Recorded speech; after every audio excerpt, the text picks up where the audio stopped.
kulanti wacan oo wanaagsan qiyaarta qiimaha iyo qaayaha leh ee ku xiran San Cable TV waa markale iyo muuqaal cusub. muuqaalkeena maantana waxaan ku qaadaa dhigi doonaa hadii ay baweyni karaale noqdo maxaan kala soconaa maxaan ka ognahay dagaalkii dhacay 1967 Juun ee socday muddo 6 maalmood ah kaasi oo u dhaxeeyay dawladda Israa'iil iyo qaar ka mid ah dawladii Carabta ee xilliga quwadda lahaa. hadii muuqaalkan aad ka heshay ama oo ku xiiso galiyay waxaanu ka codsanaynaa inaad like saarto si share gareyso lana sii wadaagto asxaabtaada si ay ugu helaan macluumaad leeg inta aad ka heshay. waad ku mahadsan tahay.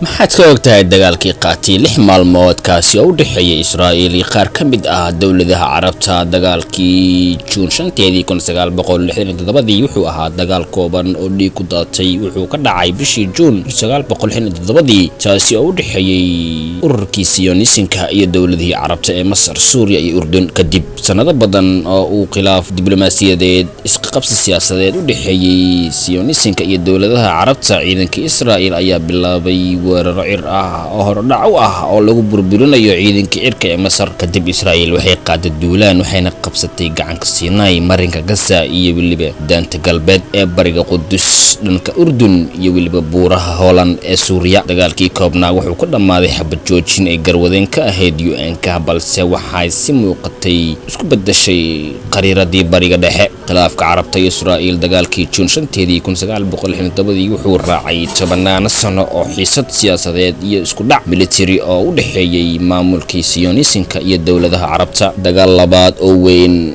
oo loo yaqaan Tripoli wuxuu qarxay 1956 markii Israa'iil boqortooyada Ingiriiska, Faransiiska iyagoo si wada jir ah u weerareen Masar iyagoo ka jawaabay go'aankii Jamal Abdul Nasir ee qarmeynta kanaalka Suez. bariga dhexe waxaa soo maray xilli xasiloon intii lagu guda jiray dabayaaqadii 1950 iyo horaantii 1960 balse xaaladda siyaasadeed waxay sii waday in ay u hanjabto duufaan cusub. hogaamiyaasha Carabta waxay ka xumaadeen khasaaraha military iyo boqolaalka kun ee qaxootiga Falastiiniyiinta ah ee looga tagay jabkii dawladihii Carabta dagaalkii 1948. Israa'iil waxay la kulantay hanjabaad oo kaga timid Masar iyo dalal kale oo Carbeed. asal ahaan dagaalka Juun 1967 dhibaatooyinkii isdaba jooga ahaa ee xuduudaha ayaa ahaa dhimbiilihii ugu weynaa ee dagaalkii 1967 bishii Juun dhacay dhidabada u taagay. bartamihii 1960 mujaahidiinta Falastiiniyiinta ee Suuriya ee taageerada ka helaysay waxay bilaabeen weeraro xadka Israa'iil, taasi oo horseeday duulaano argoosi ah oo ay fuliyeen ciidamada maamulka Sionisinka. bishii Abriil 1967 dagaalada ayaa sii kordhay kadib markii Israa'iil iyo Suuriya ay galeen dagaal ba'an oo cirka ah iyo waliba madaafiic oo ay ku burbureen 6 diyaaradood oo ay leeyihiin ciidamada Suuriya. dagaalkii cirka ee dhacay bishii Abriil, midowgii Sofiyeetiga wuxuu Masar siiyay sirdoon in Israa'iil ay geynayso ciidamo xadka waqooyi ayna la wadaagtay Syria si ay ugu diyaar garoobaan duulaan buuxa. xogtaasi ma ahayn mid qaldan, hase yeeshee waxay kaliftay in uu u dhaqaaqo madaxweynihii Masar ee Jamal Abdul Nasir, wuxuuna amar ku siiyay ciidamadii Masar amar ku siiyay inay sii gudbaan gacanka Siinay, wuxuuna eriyay nabad ilaalintii UN-ka. markii ay xaaladda bariga dhexe ka sii dartay, madaxweynaha Mareykanka ee Johnson wuxuu ugu digay labada dhinac in aysan rasaas ridin, wuxuuna isku dayay in uu taageero u muujiyo howlgalka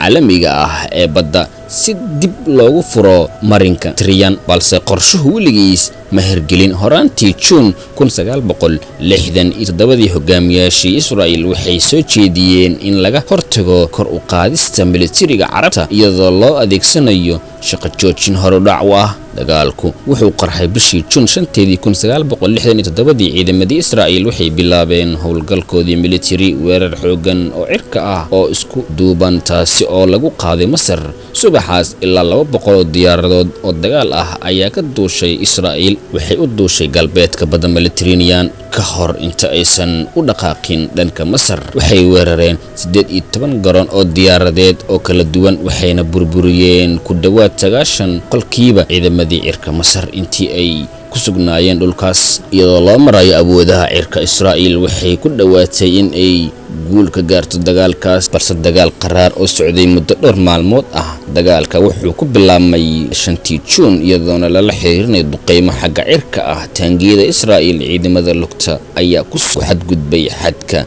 Sinai iyo weliba marinka Gaza. Ciidamadii Masar waxay la kulmeen iska caabin adag, balse markii dambe waxay ku dhaceen fowdo kadib markii Fidel Marshal Abdul Hakim uu ku amray ciidamadii Masar in ay guud ahaan isaga baxaan xadka. Israa'iil ayaa furtay weji labaad markii ay Urdun heshay warar been abuur ah oo sheegaya in Masar ay ku guuleysatay dagaalka, waxayna bilowday in ay duqeyso fariisimaha Israa'iil ee Qudus. Bishii Juun 7-deedii ciidamadii Israa'iil waxay qabsadeen magaaladii qadiimiga ahayd ee Yerusalem, waxayna salaadii ku ciideen derbiga baroorta, waana hadafka iyo halka ay higsanayeen in ay gaaraan derbigaas oo ay u abuureen rabshado, fowdo. Xitaa waxay diyaariyeen shirqoolo dil ah oo ay kaga takhalusayaan ciidamadii Carabta ee quwadda weyneed. 10 Juun 1967 waxaa dhamaaday xabad joojintii ay garwadeenka ka ahayd UN-ka oo u dhaxeeyay labada xero, waxaana dagaalkii 5 Juun 1967 uu si lama filaan ah